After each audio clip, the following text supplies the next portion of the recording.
This turret's fall. T1 back to the finals for the first time in 5 years, and a team full of homegrown, home-scouted talent, and a stomping Game 4 over JDG. 2012년 롤이라는 지구 초대박 흥행 게임의 등장으로 게임사가 직접 주최하는 세계 대회인 일명 롤드컵이 e스포츠판의 핵심으로 떠오르게 됩니다. 이에 1대1 전략 게임이 대세였던 동양과 팀 단위 슈팅 게임이 대세였던 서양 사이에 종목 충돌이 일어나며 과연 어떤 대륙의 어떤 나라가 롤드컵을 장악할지에 대해 전 세계가 열띤 자존심 싸움을 일으켰습니다. 그리고 2012년 미국 LA에서 열린 롤드컵 시즌2. 비교적 늦었던 한국 발매에도 불구하고 우리나라는 첫 대회 출전부터 인상적인 경기력을 보여주었으나 대회 전 최악체로 평가되던 대만의 TPA팀이 예상 외의 강력한 경기력을 보여주며 우승. 한국은 분전 끝에 준우승으로 시즌을 마감하게 됩니다.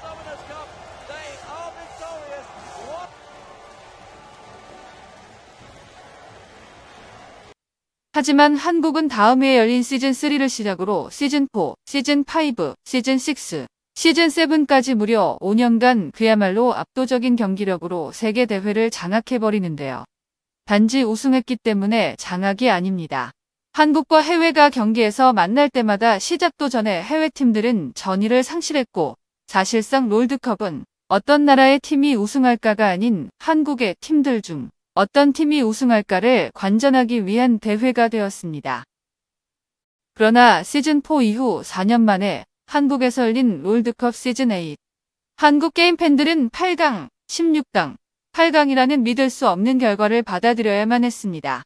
We're talking about an esport that for the past few years has been dominated by the Korean scene, and this year we've got a European team versus a Chinese team in the final. 이후 시즌 10에서 담원 게이밍의 가뭄의 단비 같은 우승이 있었으나 한국은 시즌 8부터 시즌 9, 시즌 11까지 모두 중국이 트로피를 드는 것을 지켜볼 수밖에 없었습니다. 지난 4년간 한국의 몰락과 중국의 비상에 대해 분석하는 기사들이 전 세계에서 쏟아졌는데요. 가장 큰 원인으로 꼽힌 것은 바로 산업 규모의 차이였습니다.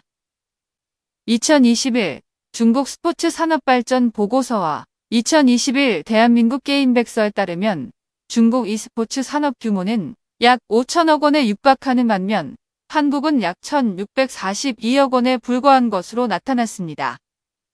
중국은 2016년부터 국가발전개혁위원회와 국가체육총국, 교육부, 문화부 등이 e스포츠 종합지원 정책을 시행하며 국가적 차원에서 e스포츠 산업을 적극 지원하고 있습니다.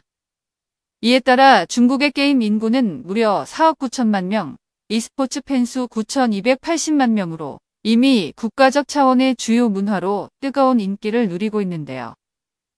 반면 한국은 셧다운제, 쿨링오프제로 대표되는 게임 규제를 필두로 아직까지도 게임에 대한 사회적 인식이 부정적입니다. 당장 2018년 국정감사에서도 게임 중독 논란이 도마 위에 올랐고요. 삼성과 CJ, SKT가 구단 운영을 중단하는 등 국내에서의 투자도 쉽지 않은 현실입니다. 이렇게 시장 규모가 차이 나다 보니 2014년 롤드컵 우승 이후 발생한 일명 코리안 엑소더스 사태를 시작으로 국제대회에서 뛰어난 성적을 거둔 한국 선수들과 감독, 코칭 스태프들이 2배에서 3배나 더 높은 연봉을 받고 해외로 진출하게 되었는데요. 우수한 한국의 인재들이 해외로 뻗어나가 한국의 시스템을 전파하고 국위 선양하기 시작하자 세계 e스포츠는 급속도로 상향 평준화되었죠. 이로 인해 선수 유출 방지에 실패한 한국 e스포츠는 수많은 러브콜에도 한국에 남아 LCK의 위상을 지키겠다는 기존 선수들과 해외로 나가 위용을 떨친 선수들의 빈자리를 채워줄 어리고 뛰어난 신인 선수들의 무대가 되었습니다. 이러한 상향 평준화와 벤치마킹의 물결이 점점 거세져 2018년부터 중국이 결국 한국을 잠재웠다는 분석인데요. 실제로 한국이 우승 트로피를 차지하지 못한 시즌8, 시즌9, 시즌11의 중국 선수 명단을 보면 항상 5명의 선수들 중 한국 선수들이 최대 용병 제한 인원인 2명씩 차지하고 있었습니다. 이렇게 외부 환경적으로 힘든 상황에서 12번째 롤드컵이 지난달 개최되었는데요. 이번 롤드컵의 16강 진출팀 구성은 한국 4팀, 중국 4팀, 유럽 3팀, 미국 3팀, 대만 1팀, 베트남 1팀이었습니다.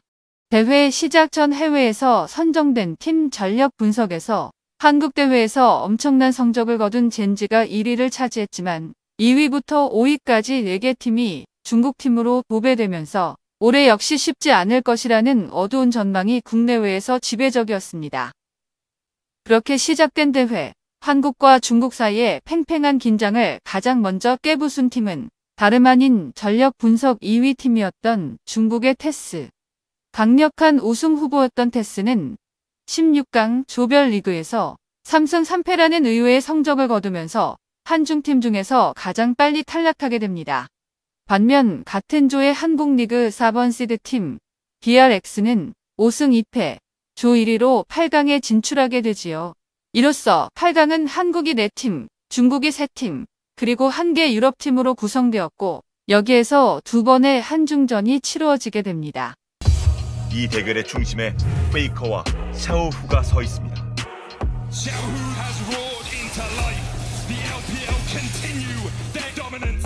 역사상 가장 위대한 선수 2명.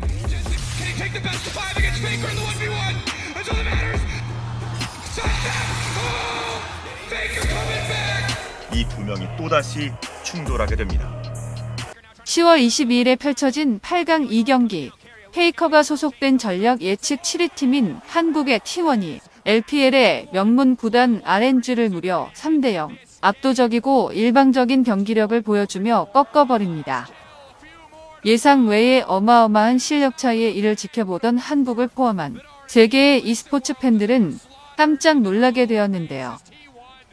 그러나 놀라긴 아직 이르다는 듯 앞서 16강에서 테스에게 탈락의 고배를 선사한 한국의 4번 시드팀 BRX가 4골을 쳐버립니다.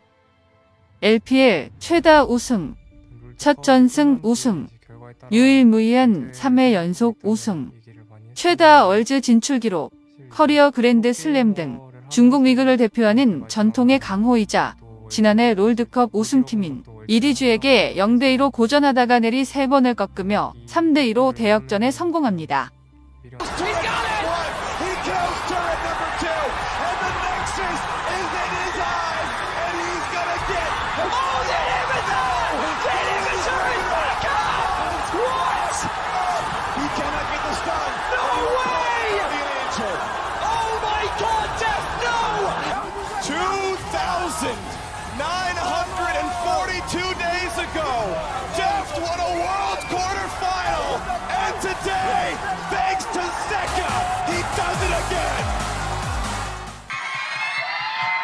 Secondly, Deft, it's been 2,942 days since you made the last semifinal. What does it mean to finally be back? 우선 가장 먼저 2,942일 만에 4강 무대를 다시 밟게 되셨습니다. 데프트 선수에게 어떤 의미인가요?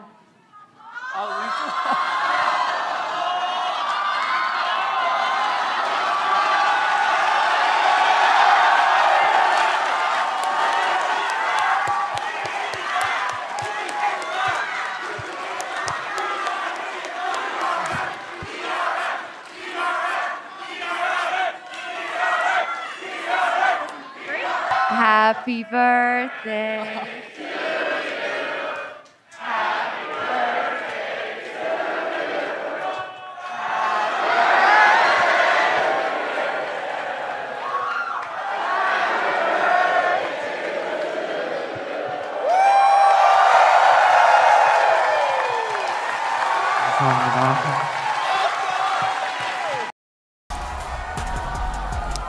Nearly 10 years of effort, emotion. Fucking go! Everybody Oh my God, man! Let's go! How are you guys not crying? I'm barely keeping it together here. Somebody has to hold it Oh, together. I don't cry. And I'll be that man to do it for you. Cry. 이렇게 8강에서 2개의 중국 팀을 격추시키는데 성공해 4강은 결국 1개의 중국팀과 3개의 한국팀이 남게 되었는데요. 한국 e스포츠의 재도약을 열렬히 응원하던 전 세계 팬들에게 RNG를 꺾었던 T1은 다시 한번 페이커의 하드 캐리로 JDG를 탈락시키며 멋지게 보답합니다. The Nexus turrets fall. T1 back to the finals for the first time in 5 years, and a team full of homegrown, home-scouted talent, and a stomping Game 4 over JDG. 결국 이번 대회에서 한국은 4개 진출 팀 중 3개의 팀이 한국팀에게 패배에 탈락, 1개의 팀이 우승이라는 명예를 차지하게 되는 놀라운 결과를 보여줬습니다. 중국 팬들은 망연자실, 그렇게 많은 돈을 투자해 한국의 우수한 인력들을 대거 투입시켰는데도 완패한 모습에 격분하고 있는데요.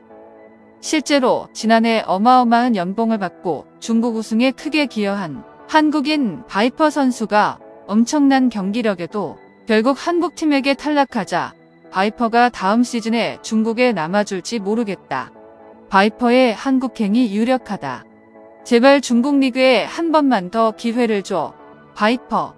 등등 한국 출신 S급 선수가 중국을 버리는 것은 아닌가 전전긍긍했으며 중국 유명 SNS인 웨이보의 실시간 검색어 1위를 지키며 며칠간 바이퍼의 행보를 궁금해했다고 합니다. 비교적 열악한 조건 속에서도 허분한 재능과 국제대회 재탈환에 대한 열정으로 놀라운 성공을 거둔 우리 선수들 정말 자랑스러운데요. 대망의 롤드컵 시즌 12 결승은 11월 6일 오전 9시에 시작한다고 해요. 물론 저도 이번 주 일요일에는 푸짐한 샐러드와 함께 마음 편히 한국 내전을 볼 거랍니다.